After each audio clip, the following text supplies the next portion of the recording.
Hello everybody, and welcome to Theology 101. Today we are going to look at the book of Micah. The book of Micah is the 33rd book of the Old Testament. The Hebrew Bible has 3 sections: the Law, Prophets, and Writings. The Law contains the first 5 books of the Old Testament. The Prophets is made up of 8 books divided into the former prophets and the latter prophets. The latter prophets include Isaiah, Jeremiah, Ezekiel, and the 12 minor prophets. The writings consist of religious poetry and wisdom literature, and Micah is part of the 12 minor prophets section of the Old Testament. Now, when I say a book is considered a minor prophet, I am not referring to its importance, but to its length. In other words, the 12 books called the minor prophets are shorter than the major prophets. Let me give you the historical backdrop of this book. While Amos was preaching to the northern kingdom of Israel, Micah was preaching to the southern kingdom of Judah. A lot of times you can learn a lot about a prophet's ministry based on the meaning of their names. Micah's name means who is like Yahweh. His parents named him this to remind him that no other idols compare to Yahweh. Unlike idols, God is powerful enough to both forgive and to judge. In fact, we see Micah understand the meaning of his name and ministry. Who is a God like you, pardoning iniquity and passing over transgression for the remnant of his inheritance? Now, what is interesting about Micah is that often Old Testament prophets are identified by their father's name. We know the name of the father of almost all the prophets except Micah. Why? Because he wasn't well known by the audience. Instead, Micah is identified by his hometown, and it is not because he came from a large town, but a small one. You see, by the time Micah starts his ministry, he lives in Jerusalem, but he still identifies with the small town he grew up in, which is going to be important to remember because he will be advocating for the justice of the poor. So where did Micah grow up? He grew up in a town called Morsheth, which was located 25 miles southwest of Jerusalem. Morsheth was one of the several towns located within the Shephelah, which were Judean hills or lowlands located between the Judean mountains and the coastal plain. The Shephelah would play an important role because one would have to go through these hills to access the mountains and eventually get to Jerusalem. So a foreign army needing to capture Jerusalem would need to first go through the Shephelah. Now, Micah lived in Judah during a volatile political period. The Syrians had strengthened their empire, and they were led by powerful kings such as Tiglath-Pileser, Sargon II, and Sennacherib. These Assyrian kings used their large armies to control the ancient Near Eastern world. All the Judean kings besides Hezekiah were corrupted with greed and idolatry, and King Jotham served for only a brief time. During his reign, Tiglath-Pileser III brought the northern nation of Israel under his control and taxed them heavily. The second king, Ahaz, was very evil. Ahaz became so corrupted by idol worship that he even sacrificed his own son. The practice of sacrificing children was attributed to the Ammonite god named Molech and was common practice in surrounding countries during that time. During Ahaz's reign, Judah was attacked by a coalition of Israel and Syria because these nations wanted Judah to join them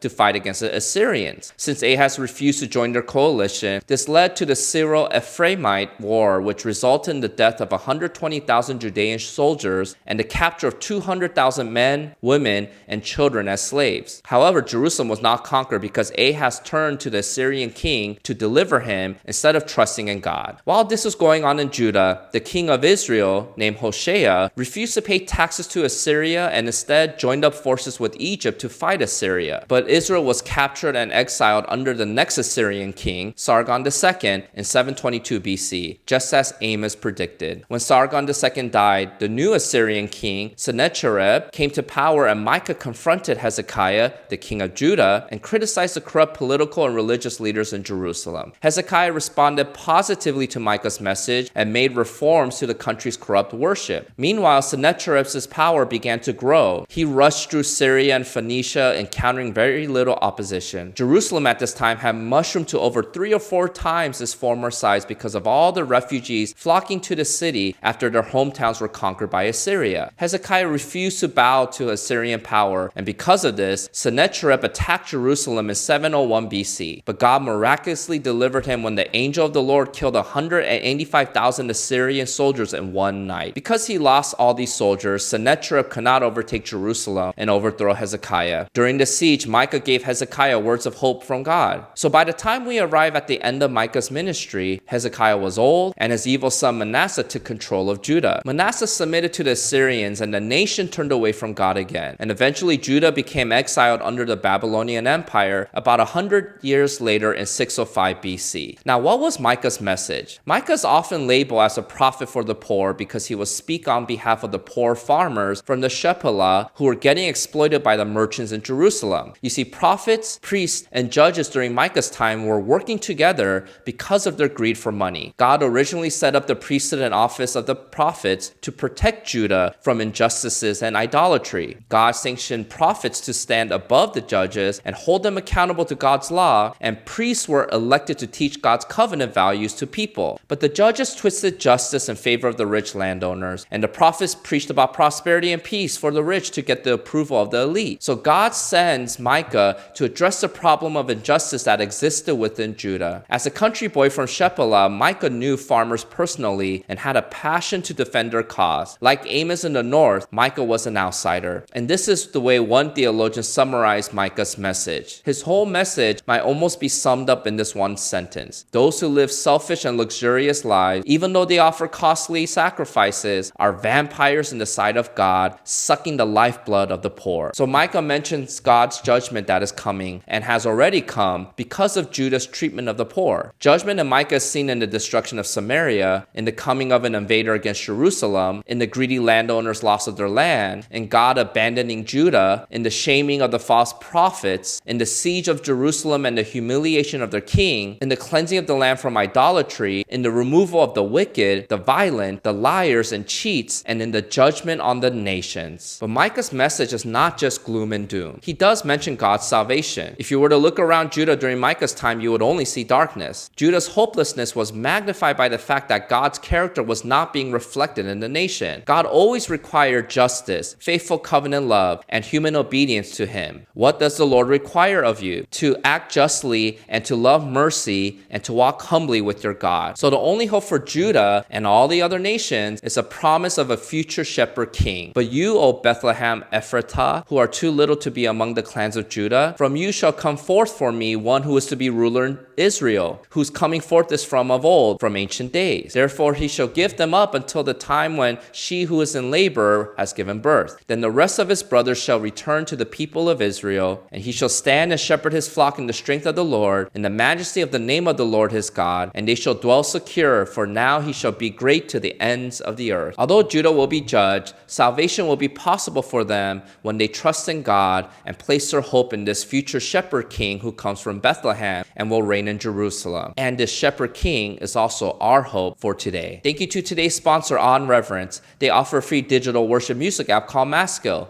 If you want to find out more, I'll leave some links below in the description box. If you missed the last video about the book of Jonah, I'll leave a link here for you to watch. And until next time, see you.